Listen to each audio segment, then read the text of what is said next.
Get off this property now. Officers, remove her immediately.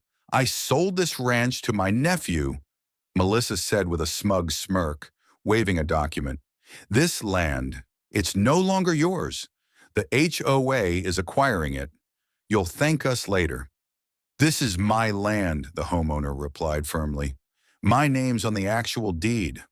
You're telling me you rolled out here on her word without verifying anything?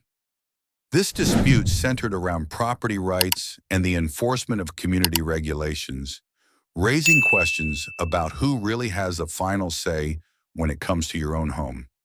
It begins with a homeowner who proudly owns a charming ranch-style property. This home isn't just a house.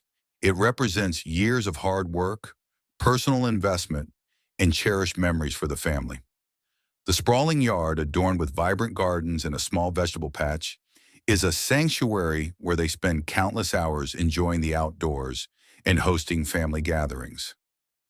From the front porch, the homeowner, barefoot, coffee mug in hand, stood watching the horizon where the sun dipped low over the hills. Their dog, Rusty, lay nearby, ears twitching. That quiet morning, peace was shattered as the sound of sirens pierced the stillness. Two cars rolled up to the gate, lights flashing. Melissa, the local HOA president from the gated community half a mile down the road. She has made a name for herself as a stickler for rules, often seen patrolling the neighborhood to ensure compliance with the HOA's regulations. Melissa's daily routine was infamous. Walkie-talkie clipped to her hip, clipboard in hand, she cruised the sidewalks in a golf cart she'd named the Compliance Cruiser. Her steely glares became neighborhood legend. Melissa claimed that the homeowner's property was in violation of certain community standards, specifically regarding the height of the fence and the maintenance of the yard. Her insistence on enforcing these rules has made her a polarizing figure in the neighborhood, with some residents supporting her efforts while others view her as overreaching. She wrote me up because my lawn gnome was visible from the street, grumbled old Mr. Parker, said it violated the visual harmony clause. Behind closed doors, many homeowners had begun holding informal meetings, jokingly dubbed the resistance, to push back against HOA overreach. They passed around copies of bylaws and shared stories about ridiculous citations. Melissa, however, remained convinced she was saving the neighborhood from chaos. At the heart of the confrontation lies a contentious claim made by Melissa, the HOA member, who asserted that she had sold the property to her family.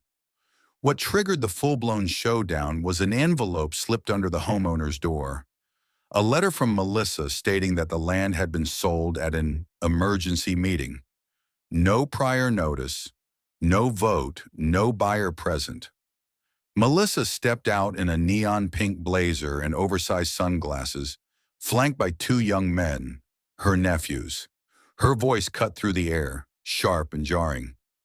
Get off this property now. Officers, remove her immediately. I sold this ranch to my nephew. Melissa claimed that the homeowner's property was in violation of certain community standards, specifically regarding the height of the fence and the maintenance of the yard. Her insistence on enforcing these rules has made her a polarizing figure in the neighborhood, with some residents supporting her efforts while others view her as overreaching.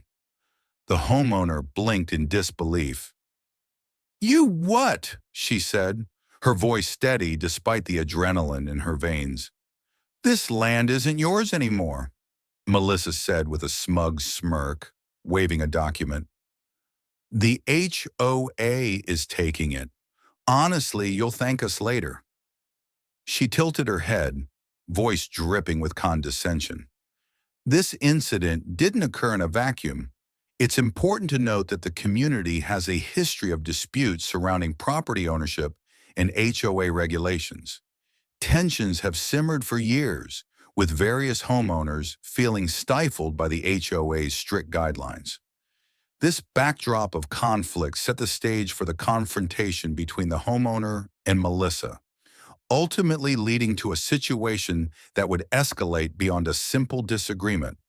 Her assistant, A middle-aged man in mirrored shades stepped forward. "Ma'am," he said to the homeowner, "we need to talk. She has a signed deed here saying the property belongs to her nephew." "This is my land," the homeowner replied firmly. "My name's on the actual deed. You're telling me you rolled out here on her word without verifying anything?" This claim was not just a casual statement. It was rooted in her belief that her family had a legitimate stake in the property, which she argued gave them rights over its use and maintenance.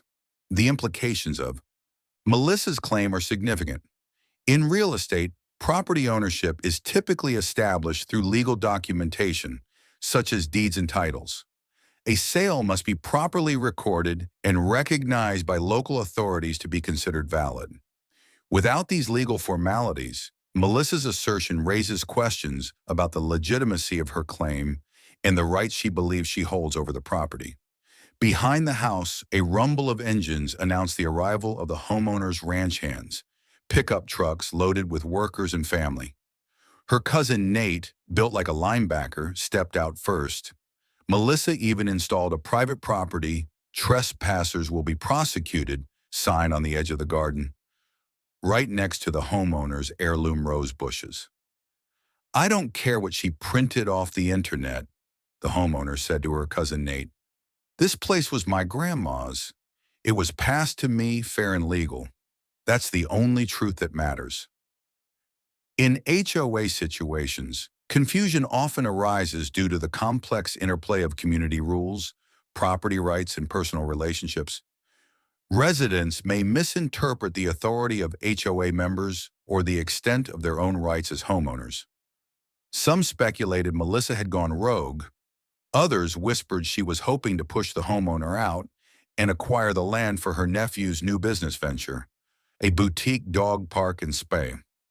As tensions escalated between the homeowner and Melissa, the HOA member, the situation reached a boiling point that prompted the homeowner to call the police. It was the final straw. Melissa entered the backyard uninvited, clipboard in hand, photographing the homeowner's compost bins and vegetable rows. "This entire patch is a violation," she announced. "Unapproved agricultural use." The homeowner felt threatened and overwhelmed by Melissa's aggressive enforcement of HOA rules, especially given her claims of ownership over the property.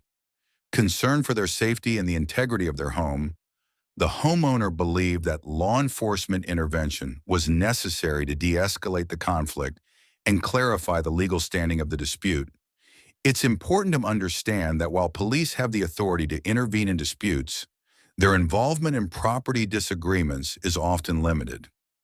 Law enforcement officers are not legal arbitrators. They can help maintain peace and order, but typically do not make determinations about property rights. Instead, they may advise both parties to seek legal counsel to resolve their issues through the appropriate channels. During such encounters, homeowners have specific rights that protect them from unwarranted actions by others, including HOA members. They have the right to peaceful enjoyment of their property and to defend their ownership against unfounded claims. When the police arrived on the scene, their role was to assess the situation and ensure that both parties were treated fairly. "Problem here, ma'am?" he asked, glaring at the deputies. Melissa's face paled. She hadn't counted on backup.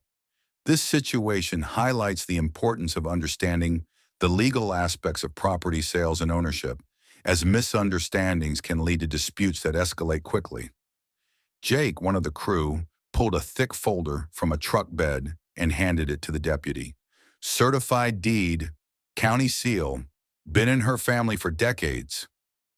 Melissa lunged for the folder, screaming, but tripped over Rusty's water bowl and landed face first in a pile of manure near the barn. Her pink blazer turned brown, her sunglasses cracked. A deputy barely stifled a snort. In HOA situations, confusion often arises due to the complex interplay of community rules, property rights, and personal relationships. Residents may misinterpret the authority of HOA members or the extent of their own rights as homeowners. As the deputy flipped through the real deed, he looked up. "This one's legit. Hers is a fake. No parcel number, no legal signature. This could be criminal fraud. Melissa, her face red and streaked with dirt, shrieked, "This is a misunderstanding. I was helping." The homeowner stepped closer, her voice low. "You can't take what's not yours, Melissa. This is my home." The incident between the homeowner and Melissa quickly became a hot topic within the community, sparking a range of reactions from residents. That evening, posts flooded the neighborhood Facebook group. One neighbor shared, "This is what happens when power goes unchecked." Another replied, "Melissa's only doing her job." Some people don't respect the rules. Public opinion was sharply divided, with some neighbors supporting Melissa's actions, believing that she was merely upholding the rules set forth by the HOA. They argued that maintaining property standards is essential for preserving the neighborhood's aesthetic and property values. On the other hand, many residents viewed Melissa's behavior as excessive and overreaching, feeling that she had crossed a line by involving the police in what they considered a personal dispute. Some neighbors rallied around the homeowner, expressing solidarity and concern over the HOA's authority. They felt that the HOA should serve as a supportive entity rather than a source of conflict, advocating for a more collaborative approach to community management. Others, however, feared that undermining the HOA's authority could lead to chaos and a decline in property standards. It also raised broader implications for community governance. It served as a wake-up call for many residents about the importance of clear communication and transparency within the HOA. As discussions unfolded, some community members began to advocate for changes in how the HOA operates, suggesting that more inclusive decision-making processes could prevent future conflicts. In a surprising result, the HOA board called for an emergency town hall meeting. The room overflowed. Melissa stood stiffly in the back while neighbors took turns at the microphone. The homeowner, calm and composed, read from her deed, holding it up for all to see. This not only exposed existing tensions, but also prompted a reevaluation of the HOA's role in fostering a harmonious community. 2 weeks after the incident, the HOA board convened a formal meeting, this time in the local community center gymnasium, to accommodate the surge in attendance. Rows of folding chairs were filled with concerned residents, legal documents in hand, and frustration simmering beneath polite smiles. The homeowner sat in the front row, flanked by neighbors who had come to show support. Her deed was neatly filed in a binder, marked with tabs. She didn't speak unless called upon. She didn't need to. The community spoke for her. The HOA board, under pressure from mounting complaints in the presence of 2 attorneys hired independently by residents, announced a temporary suspension of Melissa's enforcement duties. Melissa, notably absent from the front table, sat rigidly in the back. Her golf cart, once a daily sight on the streets, hadn't been seen in days. The board president cleared his throat nervously before addressing the elephant in the room. "In light of recent events and after reviewing the governing documents," he said, "we've determined that no sale of the property ever occurred. The claim was unfounded and not supported by any legal record." A smattering of applause broke out. The homeowner nodded slightly, her expression unreadable. "Furthermore," the president continued, "we're introducing a new amendment to the bylaws. From now on, no individual board member may take unilateral enforcement actions or make claims on behalf of the HOA without documented board approval." This received a standing ovation from most attendees. To the surprise of many, a neighbor, Mr. Ellis, proposed a new initiative. "Let's form a community review committee, a mix of homeowners and board members. That way, we all have a say. This can't happen again." The motion was seconded immediately and scheduled for a vote. The homeowner stood to speak only once. "This isn't just about me," she said, voice steady. "It's about fairness. We all live here. We all want peace. That means understanding the rules, but also standing up when they're misused." She received a standing ovation. Melissa resigned from the HOA board the following month under increasing community pressure. The official letter cited stress and personal matters, but everyone knew the truth. Her self-appointed reign as the enforcer of order had ended, not with dignity, but with quiet disgrace. Her compliance cruiser golf cart was spotted parked in her garage, gathering dust. The walkie-talkie and clipboard disappeared from sight. Once she had walked the neighborhood with a sense of mission. Now she stuck to the shadows of her hedges. Some neighbors said she moved away a few months later, putting her house on the market without fanfare. Others claimed she still lived there, peeking through blinds, but no one saw her at community events again.